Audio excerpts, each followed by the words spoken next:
19th, 2019, regular meeting of the President Board of Trustees to order at 7 o'clock.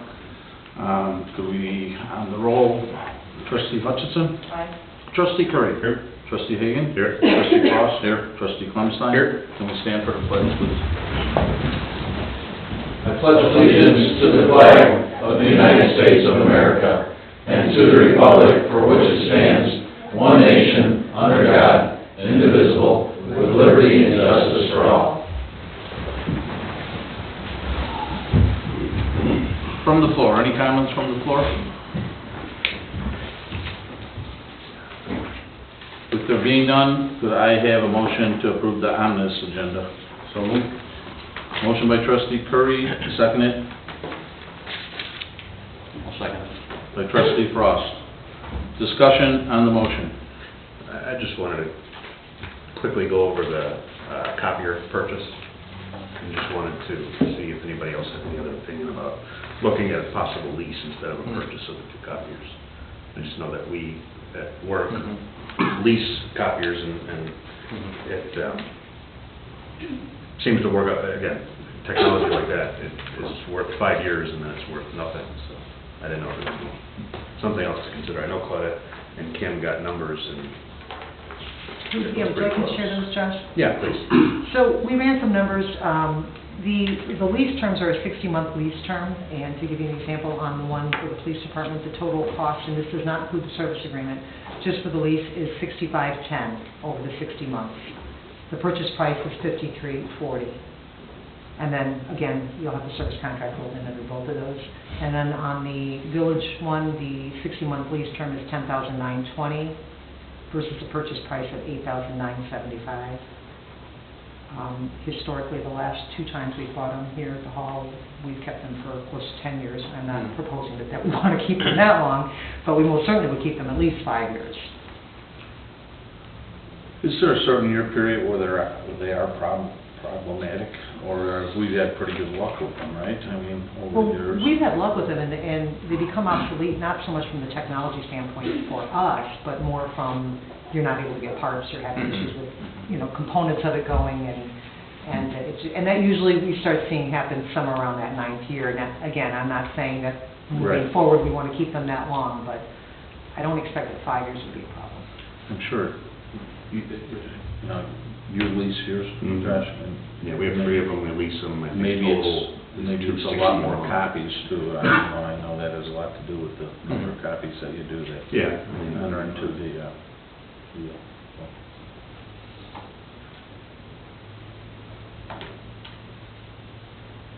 Whatever we think will work out best. That's Kim did indicate in here that based upon our volume and this system, the expectation is it's reasonable to expect that it'll last 6 to 7 years. Parts are guaranteed for up to 10.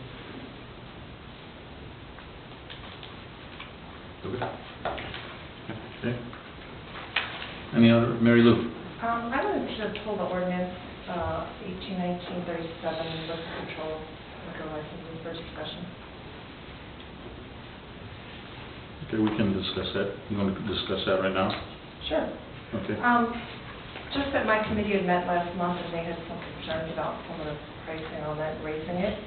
And they wanted a little more information. They want to talk about it this week when we have our meeting. And they were also asking that, why it's coming for a final vote before the board before they had made their recommendation on an ordinance, since it was an ordinance. It was made, actually it was voted on by us at the last meeting. We approved it, had discussion on it and approved it. I'm not against them getting all the information that they would like to see. We can always change that in the coming year. We can review it. It should be reviewed more often than what we did. It went to finance. Finance made their recommendation. And maybe it was just the timing of your meetings or whatever. I don't know. Oh, no, and they understood all the timing. They're just saying that they were under the impression, and, maybe Greg, since he was on my committee a lot longer than me, could speak to that, like, since it is an ordinance, aren't they required to at least make a recommendation and for them to review it before it comes to the board for a vote? I can understand it came to the board, we discussed it and looked at it, but they're just wondering why it did after finance come to them, and it was brought, it was on our agenda at the last meeting, and so they were just wondering why is it coming for a final vote to the board prior to them? Yeah, we looked at it, Mary Lou, from ordinance. I went back and looked at it before the finance meeting. I forgot to bring that tonight, but we did look at it, I think in summer of 2017. So we did look at that, and there was no changes made at that time Right. in 17. Right, but this time they There was proposed changes. changes now, and that's why they, I mean, the board weighed in on those recommendations, but they wanted to also have input before it goes to a final vote. Sure. And I think as part of our decision, at the time of the ordinance, we thought we could raise the gaming machines, but we didn't realize that not being non-home rule, we couldn't do that. So by finance agreed to this, at least in the 3 classes right here, is because we can't collect that where other Sure. city of McHenry, Woodstock can to do that. So the question then is, can it be pulled tonight, let them have their say-so, come back, and then do a final vote the next board meeting? I think that's their question. I think that would be, Well, the letters did- the letters have gone out with the increases because the timing of it, they're due in May. So they typically go out like April, end of April, right? 15th? Middle of March. March. Mhm. Okay. That's when they go out, but they come due in when? When does the liquor license come due? Right, May, right? Pardon me, they were new, May 1, yeah. May 1, Yeah. okay. April. So the letters have gone out based on our last discussion at the board to raise them. So those letters are out. Oh, even though we do the final vote tonight, the letters went out before the final vote? Well, there No, was a vote. we had a vote on it to raise them. Right, but we're doing the final one We're tonight. just ratifying it. Right. In an ordinance form. Okay. In And an that ordinance kind form. of goes back to their question of, if an ordinance saying, why weren't they in that loop? Right. And they can still review it and make recommendations. If they want to change it, we're open to Okay, that for all right, next I'll let month. them know. You're talking about for the future year because you're... Future year, this year is gone because we voted on it Mhm. on 2 meetings ago. Yeah, the last time we met. But, Mhm. right. Okay, I'll let them know.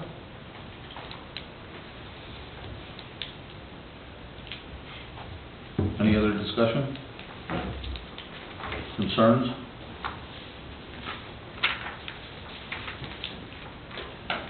Do you want to pull that and vote on it separate, Mary Lou? No, that's No? fine. Okay. Okay, on the roll, trustee Clemstein? Aye. Trustee Frost? Aye. Trustee Hagan? Aye. Trustee Curry? Aye. And trustee Hutchison? Aye. Motion carried. Okay. We did do, our request for qualifications, the RFQ for the, new David G. Dominguez Municipal Center. Tim, if you want to go through it a little bit, where we're at, we narrowed it down to, three architects. Yep. Yeah, we, last fall, you were updated as to our direction and what our goals were going to be for 2019. So we put together an RFQ, which is request for qualifications for architectural firms to take the first step in conceptual and schematic planning and layouts. So we put a package together, our committee of Ed, Claudette, Rick, Kyle, Keith, myself, and Frank Urbina, put that together, sent it out to 9 firms, 7 of which we knew of and have worked with, and 2 were local. 1 local chose not to submit. They didn't have the qualifications for municipal/police department type of facilities. 7 firms submitted in February. The packages are here in Ed's office if you'd be interested to see what they submitted. The committee reviewed the submittals. What we put together was a points rating and ranking system, capabilities and quals, project team, prior experience, project approach, and work location. And we all individually, independently used that criteria to evaluate. And then we came to a meeting on the 28th of February, and we shared our findings, had a discussion, and it was unanimous that FGM Architects, Dewberry Architects, and Kluber Architects we notified them that we selected those 3 firms to present to us in April, and we're going to give them each 45 minutes. They're going to present 15-minute presentation, then there's 20 minutes of Q&A, and then wrap up, 15-minute gap, and the next group will come in. And we've created a list of questions for them, and then obviously they'll come with presentation boards, PowerPoints, etc. All of the firms have scheduled time or will be scheduling time to walk the facility, walk the neighborhood, tour the village, and then after we meet with them, our committee will rate and rank, and then we'll bring forward our recommended firm that we'd like to negotiate with and enter into a contract for just the first portion of a conceptual schematic architectural plan. So we just wanted to bring you up to speed that things are moving along. Any questions? When they do their presentation, it will be in front of that committee? Yeah, they're going to present in front of the committee, and then we have, like I said, we'll have a rating, ranking again, as well as a list of questions, and then we'll bring forward the firm that we feel best fits the community and what we're looking for with the space and the needs for the next 15 to 20 years here at this location. And they're coming with open eyes, all ideas, nothing's off the table. Basement, no basement, single story, 2-story, I mean, that's why we're bringing them on, to see what's the most cost-effective, but also well thought out and planned out facility. So, keep you posted. Anything other? Tom? Forward to seeing it. Okay. Citizens Police Academy graduation. So tonight, we have 4 of our participants for the Citizens Police Academy. And so tonight marks the end, even though we had to move a couple classes. Our jail tour, we didn't get to do our jail tour because of the outbreak of mumps. So we... They don't look like they got the most. They don't, no, That's good. they don't, they don't. So, but we're gonna try and reschedule that one and maybe one other one. Okay. Vicki? Vicki? We're gonna take a picture too. Marcus? If you can be Oh, you got the shirt on? Yeah, we gotta get a picture of the shirt. Remember, who's the boss of you?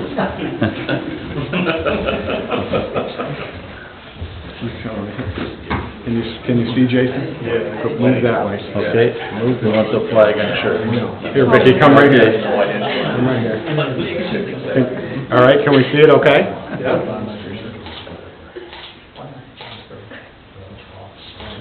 Okay, that's good, Jason, yeah. I know, you didn't, but you took one. And I was looking at the ceiling or something. Yeah. Thank you, Vicki Barker.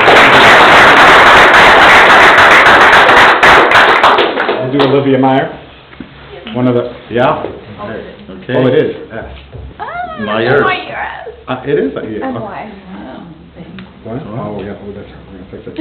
Also, one of Johnsburg's famous quads. I don't know if anybody knows, but yes, Olivia, you can hold that. Okay? Yeah.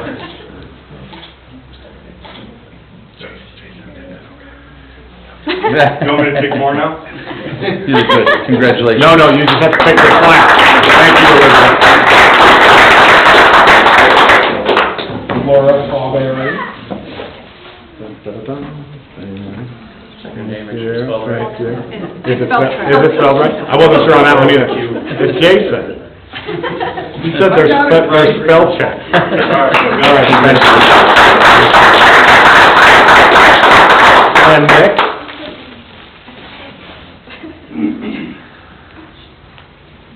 Is his name spelled right? Foreman Eckler, is that right? Okay. It is spelled right. Okay? Good, we're good. All right, thank you. All right, that's it. Quick, Thanks for coming. painless. Thank you. Thank you. Yes, you guys can go. Congratulations, guys. Yeah, congratulations. Thank you, Doug.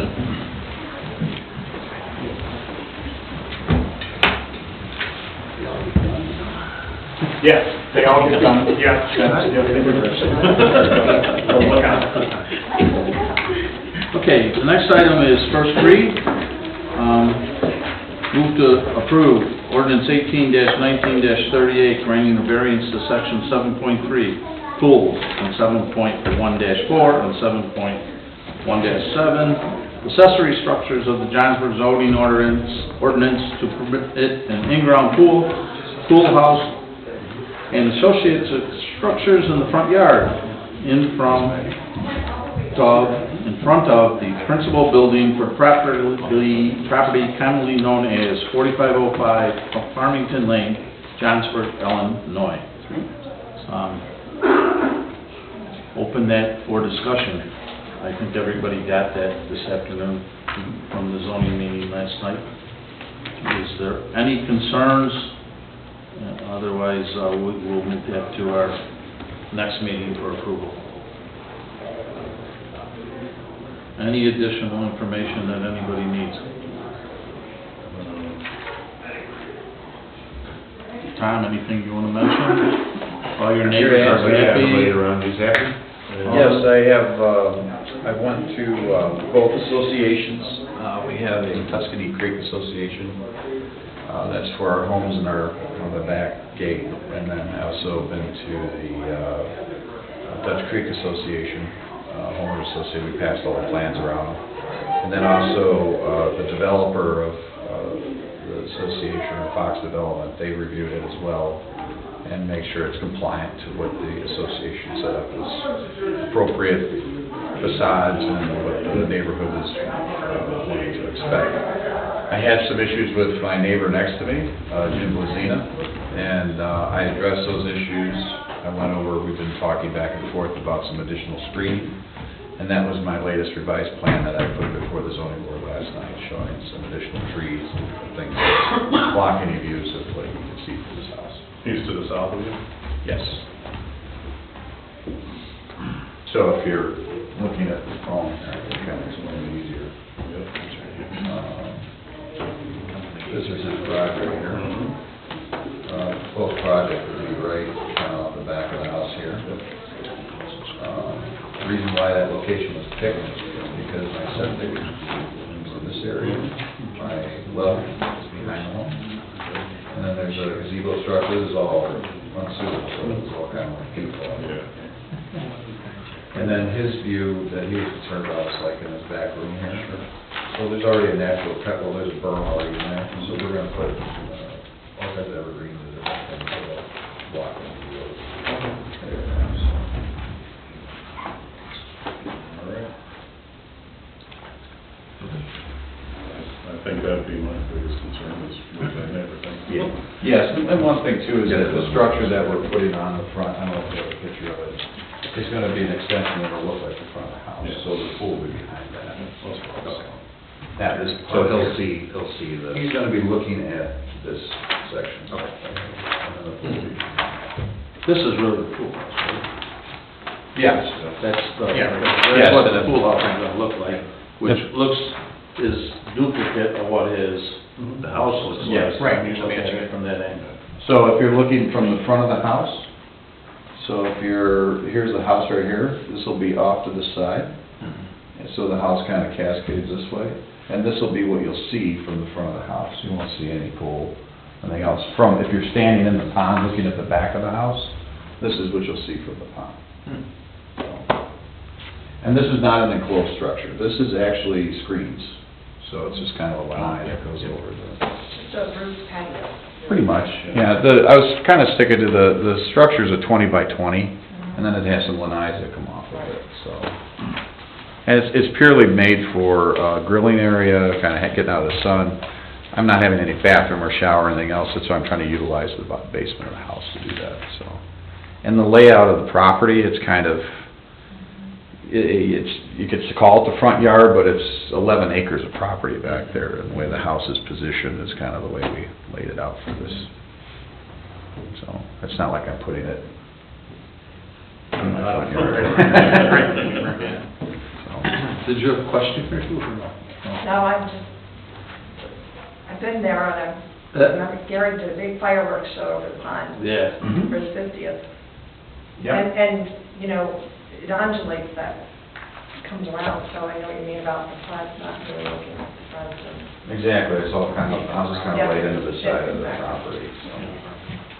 And we went through all the different scenarios and variables, and my neighbors that are around it are very excited about it. They've all been showing the plans. Most people have pools and everything. Yeah, everybody can see everybody's pool where it Exactly, that's what I'm stands, so. thinking, I mean, Right. you drive around there, so.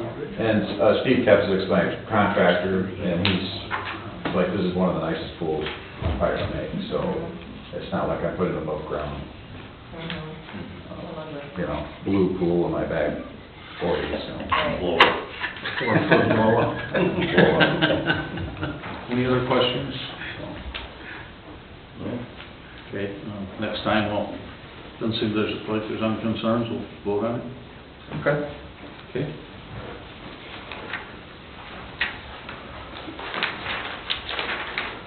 Move to approve ordinance 18-19-39, adopting a complete streets policy.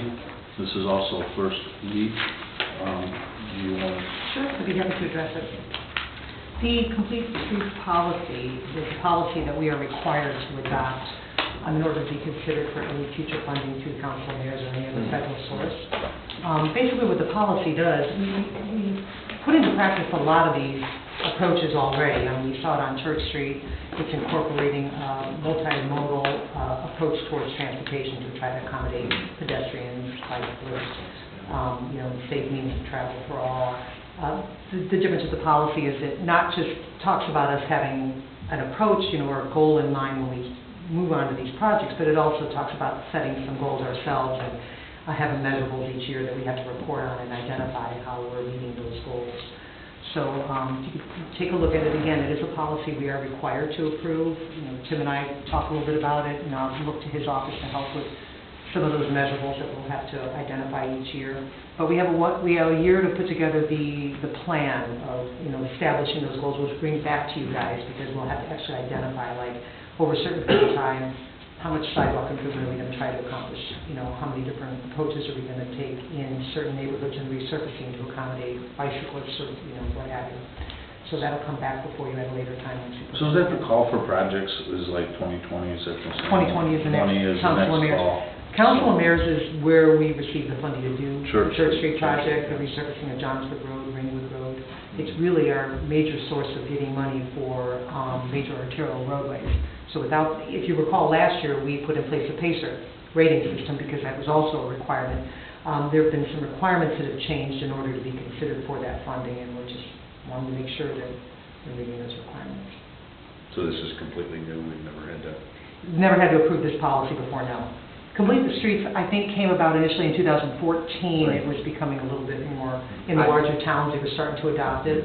And we've been looking at it for some time, but it's, been more recently that there's a real push to being required to adopt it. And not just say, oh, we're going to put sidewalks in and pedestrian lighting, but actually adopt a policy showing how we're going to incorporate it. And the feds started using it, and IDOT implemented it, and that's why we scored really high points because of the sidewalk planning we did, the pedestrian lighting we already did on Johnsburg Road. McHenry County DOT started using that when we did Johnsburg in the roundabout. So now it's more formalized because over the last few years, towns were putting in just for overlay patching programs through council of mayors, and this really shows the locals are investing in planning, have a little skin in the game, have the phase 1 done, have the road rating done, so you're truly positioned to go. Some towns were saying they had a project, and then it went on 10, 12, 15 years, and it was holding up money, and they didn't have their share. And finally, those towns gave up, and that's how we got in position for Church Street. Plus, we scored really high points on the ITEP grant also because of the planning you've done and the rating and ranking we have established in the details. So this is one more of the rules. If you want 80% funding, then this is the ordinance as you follow.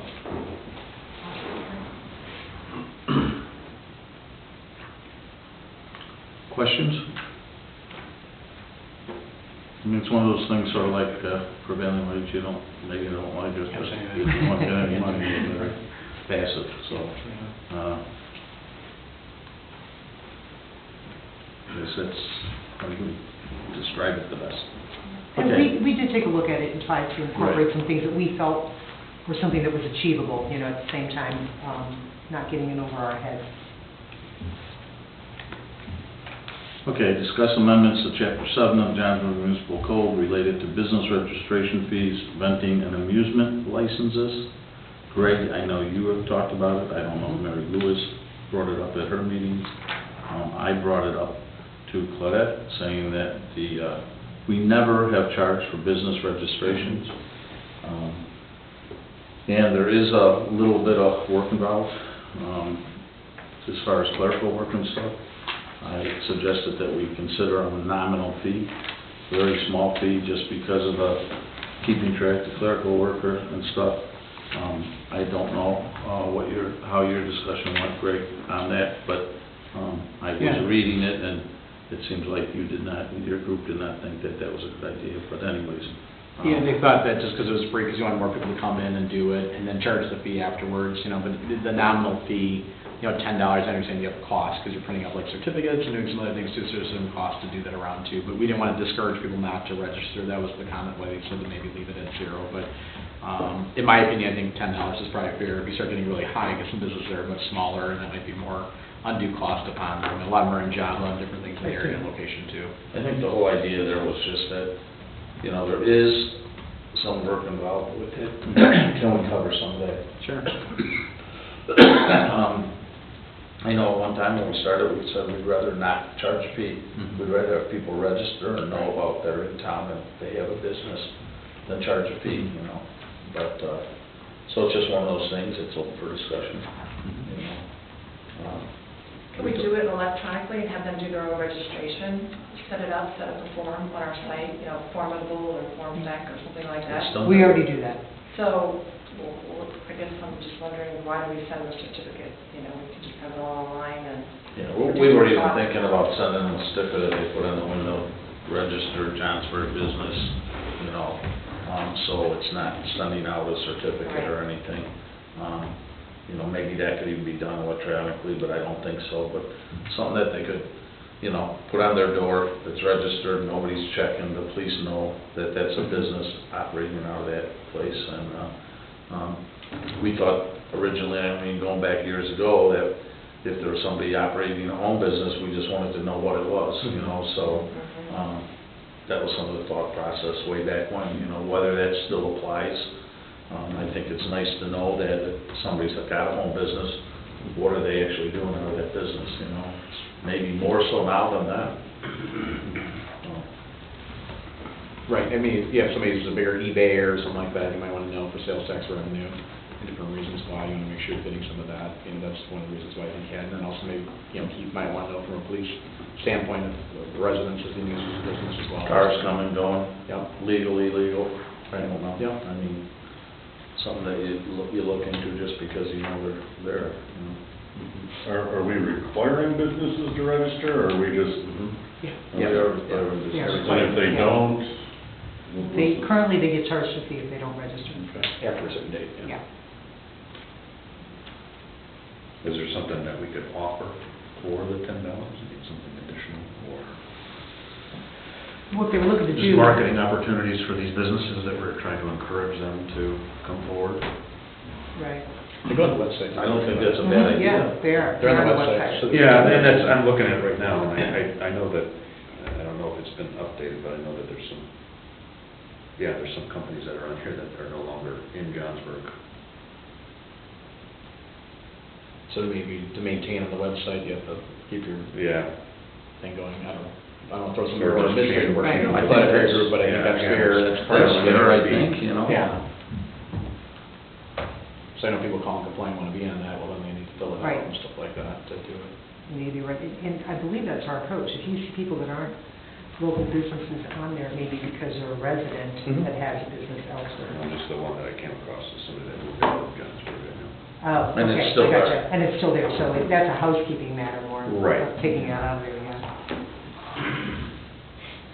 But again, if we can charge for it, let's say this is what we're going to offer you for this charge, and it'll be a more up-to-date listing and. Right. It's pretty cheap advertising. Yeah. I mean, Yeah, links are links, I mean, for a small business, that's a big deal. But it's gonna take more time on our behalf to do that legwork and. Tracking it down, you mean? I know we did it for the job website, and it was, I mean, somebody had to go in and they visited everybody's website, copy, about us information, copy logos, and update all these listings, and it takes a lot of time. You volunteered for a job, Jeff? No. Second. What are you paying? Maybe I will. No prevailing wage here. Okay. Any other discussion? I know, gotta move manager. Any other discussion on it? Suggestions? Is a nominal fee with the suggestion of doing the website something that we should consider doing? I think that's reasonable. Mary Lou? I think my committee would be no. No? Because they're pretty much against charging businesses everything. I mean, we expressed that at the last meeting we had. I can bring it up to them Yeah. this week. Okay. You're meeting Thursday, right? That's fair enough. And we're not in favor just because we encourage business, we can pass on ours. Yeah, they're pretty strong against charging small businesses things here in town. They just feel it's a deterrent. If we look at something for $5 or something, I mean. If we can show some kind of benefit I think to it, I mean, to the. for sure. I think that $5 is gonna. Other than just saying, we're doing it to cover our costs. Sit there, Money. right. Yeah. Give it be $25. Yeah. Yeah, Within the $25, Saying that we're just 25 covering our bucks. cost isn't Yeah. motivational enough, I think, to No, say, when I agree. when you're only talking about $10, there's $100 cost associated with it. Right. That's why I was asking about if they can go online and do their own formidable or something. Again, they For currently $10, I can't. don't think they'll want to say that's crazy. No, that's just trying to keep the costs lower so that the Yeah. overall program is better. Keep the costs lower and Yeah. show a benefit for the Show a cost. But for benefit. $20, $25, if you can provide some kind of Right. benefit, Exactly. then, again, it's a reasonable amount to ask, I think. Okay. Unfinished business, residential refuse and recycling services. We had the presentation by Vaughn about their argument of the recycling and how it's costing them more money. We also have a contract that I think they're obligated to honor. And what's your pleasure? I think since the last meeting, you guys asked for some copies of minutes, which we provided Correct. you. And I believe the finance committee made a recommendation, correct, Greg? Yeah, we made a recommendation and a bunch from the audit statement, we said to keep with the current contract today. So we said both on recycling and on the rate.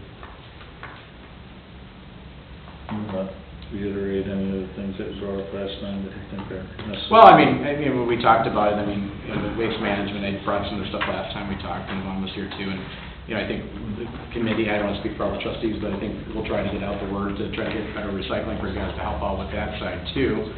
We totally understand what's happening in China too, but also I talked about the financials of waste management last time, waste management, I didn't look today, but, when I did last meeting, it's almost at its record highs, for its stock price and everything else too, so it's kind of hard to see that, to go back. And even though it's a pseudo utility, if I go back to the residents and say, we're going to raise your rate, that seems like we had a lot just with, with Utilities Inc., we had the same situation going on, that's not something we don't control either, but it seems like a utility and it's hard to explain to a resident, it seems like more of a tax, in my opinion.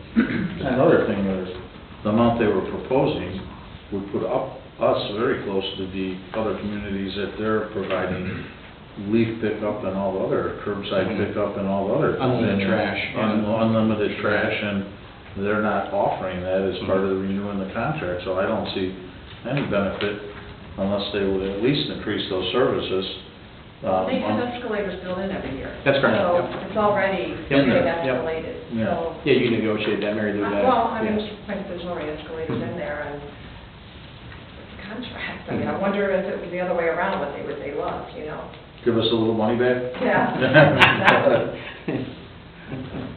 Yeah, recycling went through, you know, there's so many people bidding on it, when so much we get higher rebate, I don't know, so. I don't think so. It's just more consensus of sorts. Let's just do a consensus on it. I think everybody feels the same way, but I say we just stick to the current contract and explain to them that's our feelings. But why don't we just do a fast roll, on the roll, Mary Lou, Tom, Josh, Aye. Kyle, Aye. Greg. Aye. Okay, so stick with the same one.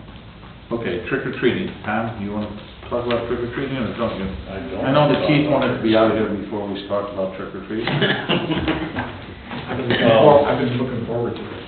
You are dismissed. You are dismissed for your. Oh, now I'm. For your, yeah. No.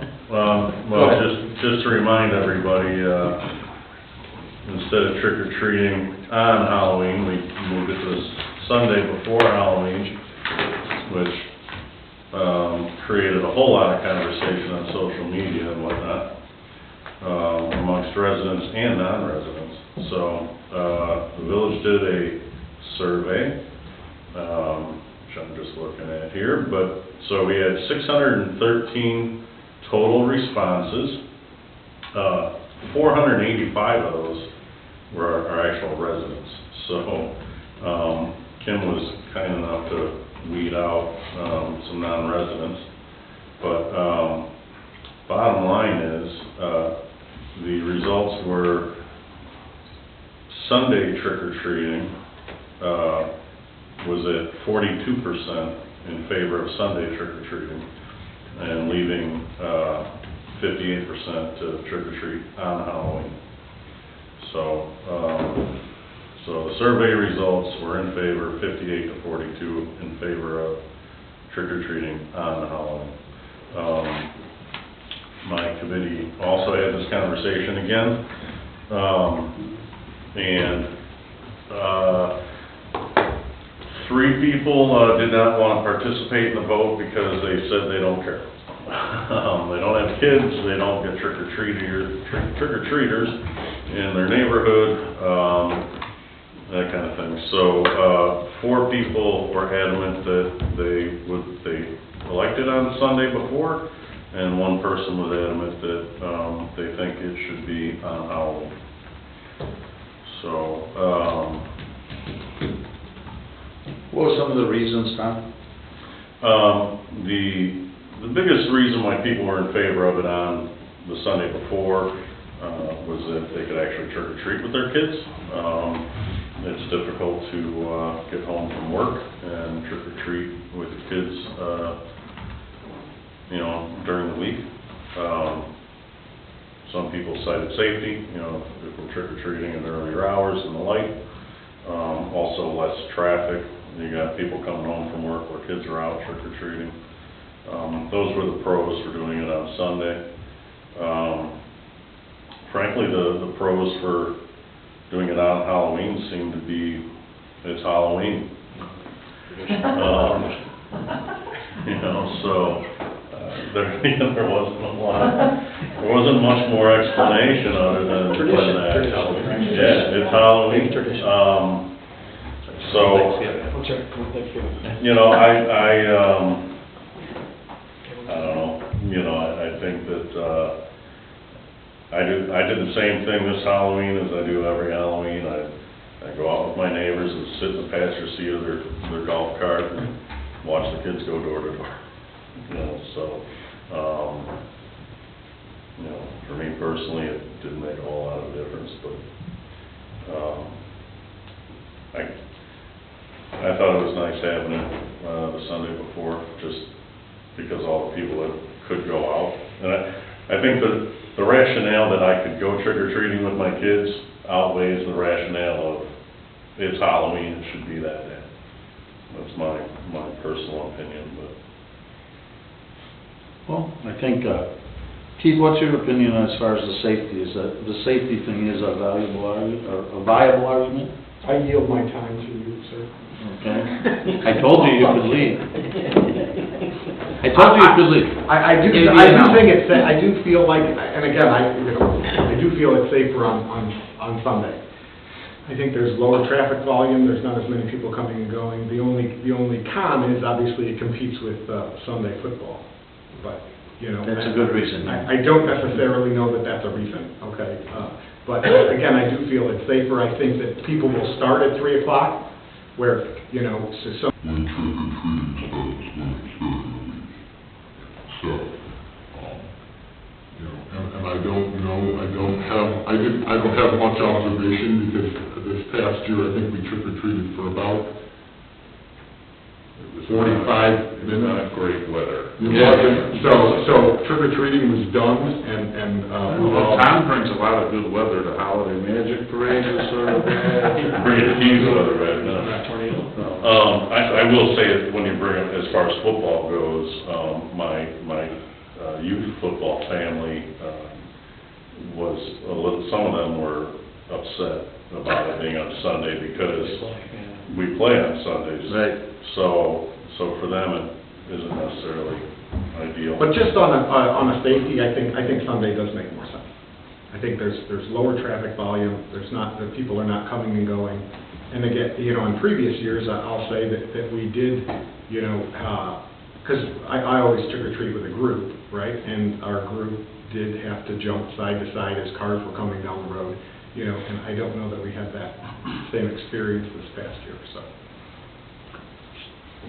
I know one of the things, because of the school district encompasses a larger area than the village, that the feeling was, well, you know, we want to do it on the same day as the village does it. Like, why are we included on Sunday? I don't know how to do that. I mean, yeah, we could tell the school district that we're doing it on Sunday, you know, and have them say, you want to do this, or put it in their bulletin, or whatever, you know. Just share the information. Share the information, We you could share the encourage information you with Ringwood, Yeah. and then they could choose to do it or not do it, you know. Right. That would be up to them. I think that, you know, as from the social media aspect, some of these comments, some of these threads, what have you, there was 200 comments, people going back and forth. But it seemed, the lack of communication seemed to be, you know, or misinformation, or frankly, people confused about where they live, if they're included or not in you know, the village boundaries and what we decide here. So I think. And I agree, I think a PDF on our website with a link to the trick-or-treating area, which is just our map, right? And even on social media with a link to our PDF of our map on who's participating. And I think I read something else also. It was another community that also had the same issue, and they you know, they used I thought they put something on their porch, or you know, like if the light was on, you knew to go to the house. Yeah. But they went above and beyond, like tied a orange ribbon on the mailbox or something. I don't remember what it was, but there was something else that designated those areas. You know, kind of like where we touched the unincorporated area. But I think a map would be just fine. We have good maps, and if you're within the village of Johnsburg, you've decided to do X, whatever that is. I think the only other thing I would say is, we did a survey that was in favor of doing it on Halloween, so if we decide to not follow that recommendation, you know, what's the threshold? Because was it close enough that we're not gonna go with it, or, you know, if it was a 70-30 vote, would we go along with moving it back to It's Halloween? probably like any other thing that we disagree with the public on. I mean, there's other things that committees bring up we disagree with. There's other things that come from the floor as far as Bush rule that we disagree with. It's the same difference, you know. I guess what I would say is the reasons brought up as far as safety, And, you know, people being home, how to go with their kids, and the things that Keith mentioned, from jumping to one side of the road to the other, does that outweigh the argument of Halloween's Halloween? I don't know, you know, because I saw social media too, where people, are you gonna change the 4th of July? Are you gonna change Christmas? You know, so, you know. Everybody filled up sunny side on Saturday, not on Sunday. Yeah, So- but I guess you're not. 4th of July, well, I guess we are walking the streets, but Christmas, we're not, probably. Right. Caroling, same thing, so, whatever. Anyways, if that's the worst problem we got in the village, that's great, so let's make a decision and go from there, you know. Well, and I would also say that, all those people that were complaining on social media, not one person showed up here to discuss it, so, you know. These are the warriors. Somebody want to make a recommendation, and we'll vote on it. I'll make a recommendation, it stays on the 31st. Okay.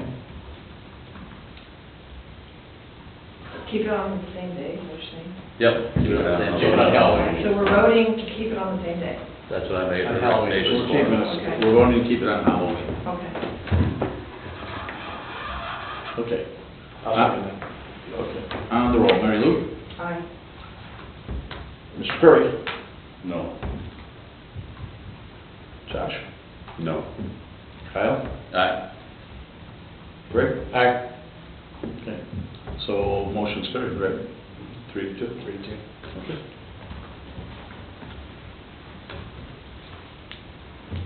Okay.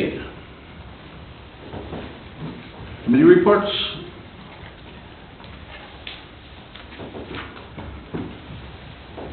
Shouldn't start. Right in the middle. None for me. Go ahead. From Finance Committee, we're just working on the budget, so Kim's reaching out to any of your committees for budget items, please get that to her. We had a first read on it. We're looking forward to next meeting having a full, going through the whole budget. So that's all I have. D&G, we have nothing, we did not have a meeting last month, we'll have one this month. Josh? Well, we passed this is gonna be a good marketing opportunity for us, I think, advertising in Visit McHenry County, so we're working on some other things in addition to that to try and drive some additional traffic into town from some of these outliers like Richardson's and Stotting's, people that are real close, but not coming through town, so this is one part of that. And then the other part of that is that map that we're still working on, so we have some additional work to do on that, but we're hoping to get that going by this spring. That's with it.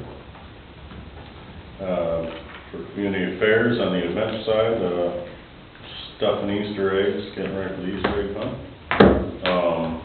Planning out the wine tasting for the golf course this year. Getting details on that worked out. And what's the date? You would ask, it's August. I'm gonna say the first Friday in August. Okay. 3rd? August. Sounds August familiar? 2nd, Tom? Friday, August 2nd? I believe so. That's the first Yes, Friday. Friday, August 2nd.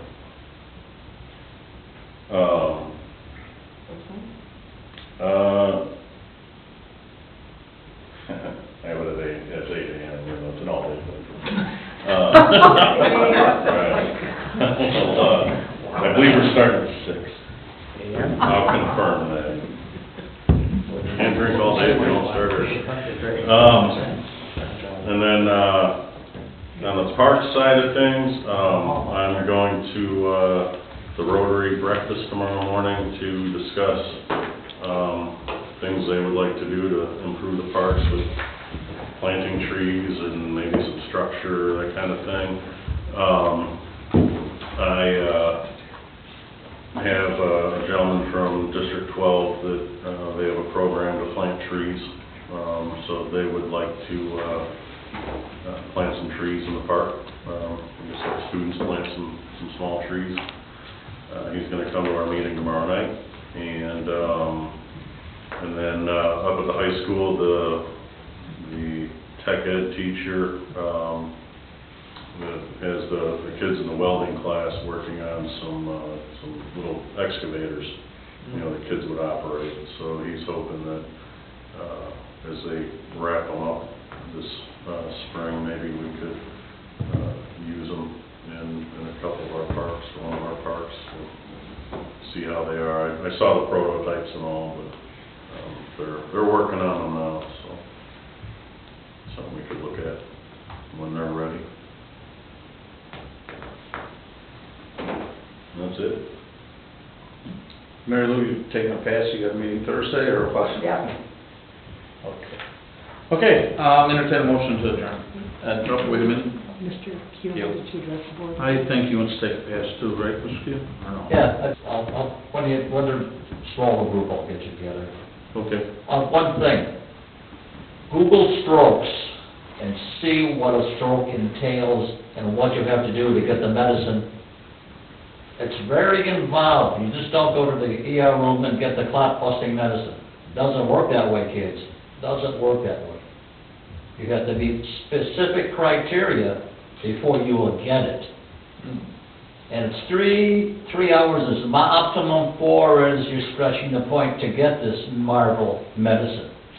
Okay, I'll start. I had a stroke 3 weeks ago, okay? I had a pre-warning for a stroke, but I didn't know it. I had extreme nausea and dizziness, don't go there, like I've never experienced. And Mary said, this is not right. Not expecting it was going to be a stroke, I thought it was the flu. So Mary had a premonition or something. She said, we're going to the ER. And I went. Normally I would say, I don't want to go to the ER, but I went. Had I not gone, and I went to lay down, I'd still be laying down. Because I experienced a stroke while I was in the ER room. Now this is according to Mary. My left side was gone. My face was drooping. Nothing happened. They're giving me the medication. 2 hours later, I'm sitting up and talking like nothing's wrong. Nothing's wrong. Just for numbers, there's 800,000 stroke victims a year, okay? 20% unfortunately don't make it. 70% have some sort of impairment, big, little, and you're looking at 1 of the 10% to walk away. So if you have any symptoms, strokes mainly hit folks over 55, and I qualify. A few of you do too. And as you get older, your risk increases. If you have any sign, nausea, headache, dizziness, get to the ER instantly, if not sooner. Because, like I said, the window is 3 hours, 4 hours maybe. You have to be there to get it. And the criteria has to be that you can get it to begin with. If you have any kind of any surgical procedure, even a colonoscopy, you won't get it. You will not get it. Within what time frame? 3, any months. Really? Because the blood clotting buster is a blood thinner that thins your blood so much that if you're any place that's bleeding, you'll bleed out. Yeah, Oh, yeah. right, You'll bleed out. right. Wow. So you older folks, a couple of you qualify, anything that's abnormal, Look at that outside. pay attention. Don't play with it. Because I was the last person, I think, would ever stroke. There's no high blood pressure, there's no high cholesterol. What they're checking now is AFib. Your heart misses a beat and skips around, that's could throw a clot too. So don't presume it's the other guy, because you're looking at the other guy.